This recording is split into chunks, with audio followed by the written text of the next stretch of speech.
За да бидеме успешна држава, сите треба да го работиме она за кое сме поставени. Политичарите да се занимаваат со политика, а научниците со наука, вели првиот дипломат, зборувајќи за промените кои треба да се случат во мешовитата историска комисија со Бугарија. Тимчо Муцунски бил разочаран што еден научник кој бил доста платен да врши научна работа, се обидувал политички да се профилира и покрај тоа што се уште не му бил истечен мандатот. Во следните неколку недели промени ќе има и во комисијата со Грција. Деновиве гледам еден научник кој што е ангажиран и доста коректно платен од страна на државата да врши научна работа, како се обидува себе си политички да се профилира и се уште додека се уште во тековен мандат како председател на една од комисиите.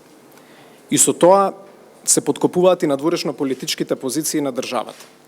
Ние политичарите, министрите имаме легитимитет од страна на граѓаните да носиме политички одлуки, а научниците имаат обврска да вршат научна работа.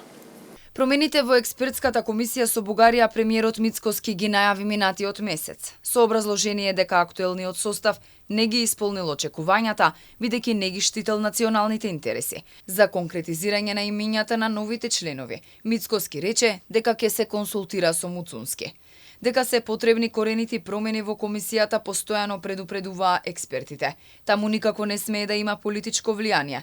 Потребни се научници кои ќе бидат предложени од националните институти, кои ќе го штитат македонскиот идентитет. Овој став на упатените се темели на фактот што изминативе години фокусот на комисијата тотално се измести од историските факти кон политичките желби. Комисиите со Бугарија и Грција се резултат на договорот за добрососедство и договорот за промена на државното име. Предходната власт се согласи на многу отстапки, различно толкување на историјата, именување учебници, што се потврди впечатокот на јавноста дека политичкото влијание во комисиите придонесе за прифаќање на уцените и ултиматумите од нашите соседи.